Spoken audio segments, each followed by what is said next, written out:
There's a video that a YouTuber that I watch made. Her name is Christina. I'll link her down below. She's a really good YouTuber and I enjoy watching her videos. There was a video that she did that really stood out to me and influenced me to make this video actually. She was talking about the idea of being yourself. You know that classic advice that people give you to just be yourself when you're in situations like going for an interview, meeting new people, or just wanting to start something new. And when you're going to be in an environment that is outside of your comfort zone, something that you're not too familiar with, the classic advice people give you is to be yourself. But then there was something that she said that made me think. She said that when we meet people for the first time, we tend to put on a mask. Not necessarily in a fake way, but in a sense that we only show a certain part or version of ourselves. A version that's a bit more filtered. And I honestly just thought that was really interesting because it made me think about myself and how I am when I meet new people. Like, when I meet people for the first time, it's not that I'm being fake or pretending to be someone that I'm not. It's more like I'm bringing out a softer version of myself. The version of myself that feels safe to show in that particular moment. I guess I like to call it the first meeting version of myself. And again, I can't talk for everyone, but I feel like quite a good number of people do that as well, without even realizing. If you think about it, the way you act around your friends and family is going to be completely different to how you act around someone that you meet for the first time, or a mutual friend, or someone at work, or in uni, like a course mate, for instance. It's not that one version is real and the other version is fake. It's just that I feel like we all have different personas, different layers of ourselves that come out depending on where we are and who we're with. And then that got me thinking a bit deeper about the whole being yourself narrative. Because the whole being yourself narrative, it feels very simple, but is it really that simple? Because sometimes to me, it feels a lot more complex than it really is. Sometimes I even question to myself, what does being myself really mean? Are you the person you are with your family, your friends, your colleagues? Or is it all of them combined together? I think one of the best ways when it comes to understand the narrative of being yourself is to think about how you behave around the people who are closest to you.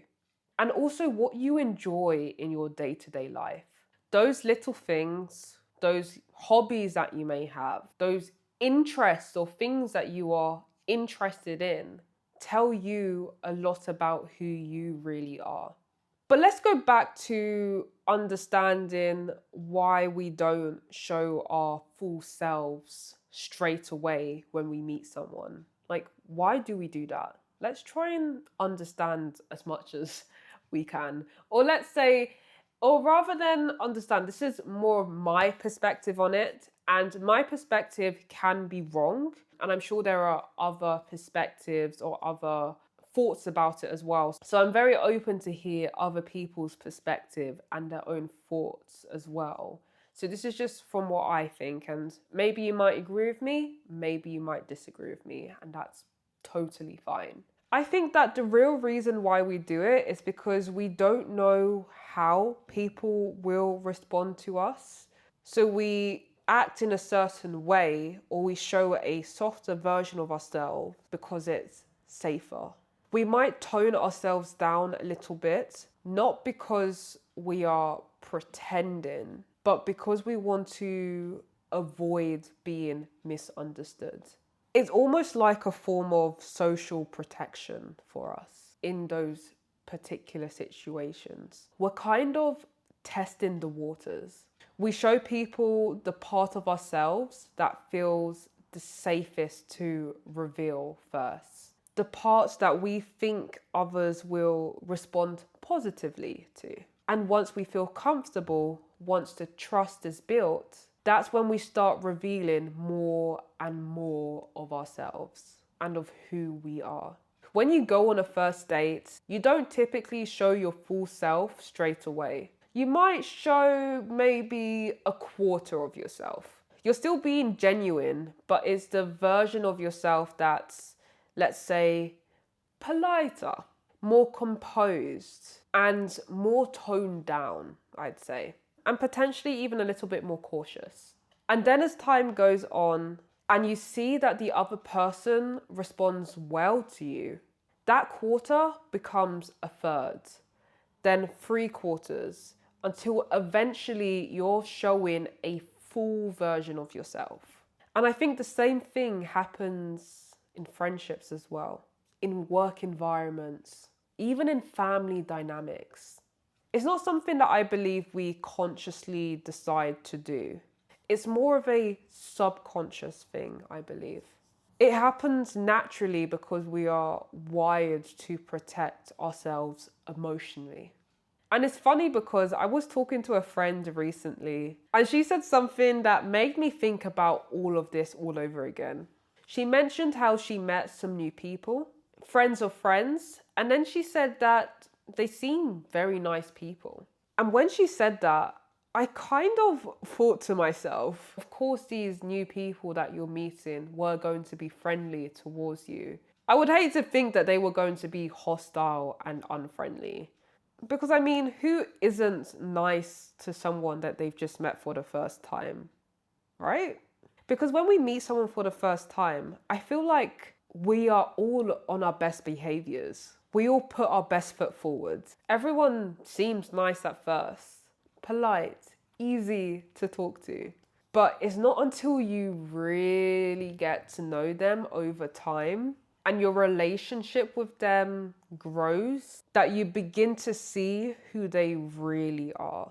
As you move from strangers to acquaintances to friends to close friends and even best friends, that's when people start showing you the deeper and the more unfiltered parts of who they are. So maybe being yourself isn't about showing your whole self to someone straight away. Maybe it's something that just happens in stages. And those stages depends on where you are with that person on a friendship or relationship basis, and therefore how safe you feel around them. If you've just met someone new, you're probably only going to show them a quarter of who you are. Because in that moment, you're still testing the waters, trying to understand who they are and whether you can connect with them.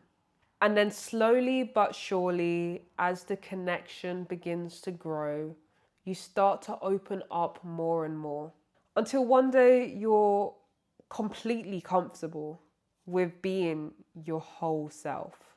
That's why when people say to us, just be yourself, it can sometimes put too much pressure on us. Because if you're constantly thinking to yourself, okay, I just have to be myself, I just need to be myself, you make it harder to be yourself. You actually make it harder for yourself. You end up overthinking it, and then you're not really being in the present moment anymore. Instead, I think it's just better to go with the flow. Don't force it. Don't fixate on being yourself. Just let everything happen naturally.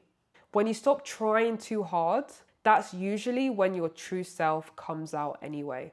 And yes, you still need to put yourself out there more. That part is important. You can't connect with people if you don't show up to events or to meetings. But you don't have to force authenticity. Just let it unfold at its own pace. At the beginning, you're a seed. But over time, through trust, experience, and forming deeper connections, you become the biggest and the most beautiful flower. See you when I see you. Hope you have a lovely rest of your day, and thank you.